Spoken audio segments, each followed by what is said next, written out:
Hey guys, and welcome back to the Lucid Nightmare. I'm your host as always, Jay Schatzer. And today I've got one of my all-time favorite spaghetti western flicks. It is Sergio Leone's 1968 classic. It's Once Upon a Time in the West. And guys, this is the epitome of spaghetti western films. It is just absolutely breathtaking, perfectly shot, and I don't want to waste any more time. Let's just dive right into this one. Here is Once Upon a Time in the West. Once Upon a Time in the West is an epic spaghetti western that expertly uses its 3-hour runtime to make a film that is truly larger than life in every aspect of its production. Sergio Leone imagines a brutal and savage world filled with gritty gunslingers that fight under their own personal code of morals. Some murder in order to become powerful and wealthy. Some kill because it's the only life they know. And some extinguish life because their thirst for revenge just can't be quenched. This sprawling journey into the harsh environment of the Wild West should not be missed, and it's a prime example on just how good this genre of filmmaking can be when pushed to the limit. This ambitious film follows the hectic lives of a plethora of different individuals as they try to make a life for themselves in this vicious frontier of the American West. There's Jill McBain, a recently widowed woman who moves from New Orleans in order to find a new life that will hopefully help her forget her sordid past. Then there's Cheyenne, a leader of a gang of bandits who has recently been framed for a pair of murders that he hasn't committed. Then there's the nasty gun-for-hire Frank, who works for a railroad tycoon and is legendary for being cruel and unsympathetic to those that meet their end by the barrel of his gun. Finally, there is the mysterious man known as simply Harmonica, a lone gunman beckoned by destiny and gifted with the skills to accomplish his own personal goals, revenge. All of these characters collide in a flurry of gunfire that changed the look of the American West, while in the process forging a new path on this wild and dangerous frontier.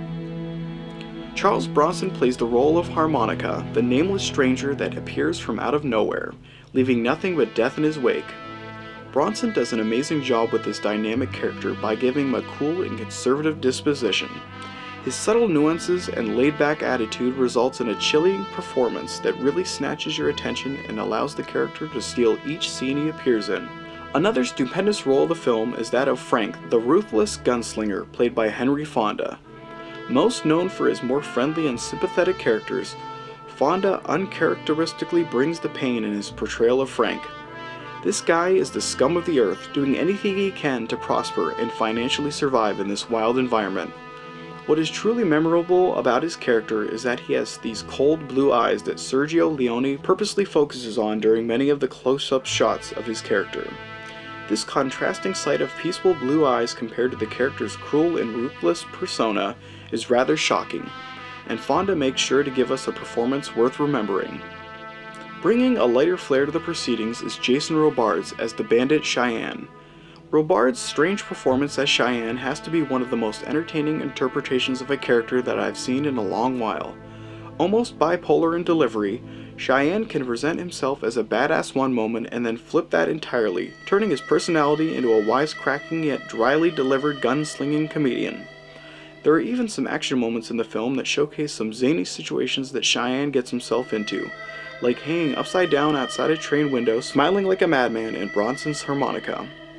I enjoy the bizarre character twist of Robards' performance, and felt that his inclusion in this diverse cast melded quite nicely together.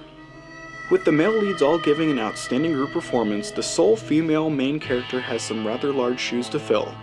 Luckily, Claudia Cardinale takes this role on in stride, giving one of the most heartfelt performances that I've experienced in some time. Not only does she look absolutely stunning in the role of Jill McBain, the grieving widow, but she has an extraordinary gift in making us feel her character's pain without even uttering a single word. I'm so glad that I've got to witness a role that must have truly made her a star, and her portrayal of Jill McBain is nothing short of sublime. With the fantastic cast aside, the visual looks of the film is a work of genius. Sergio Leone is a master of the medium, filming some of the most picturesque wide-angle photography shots that the cinema has ever seen. The panoramic views that are displayed in this film are breathtaking to say the least, and you really get a good feel for how expansive the frontier of the American West really was during this time period. The hardships of the characters and the turmoil that each one experiences in this epic, yet intimate tale is astounding, and Sergio grabs your attention the very instant the film starts and never lets go. Once Upon a Time in the West is without a doubt one of the most iconic depictions of the spaghetti western genre that I've had the pleasure to witness. Filled with all the grit and splendor that makes this film classification so much damn fun, Leone hit it out of the park on accomplishing something bigger than the genre itself.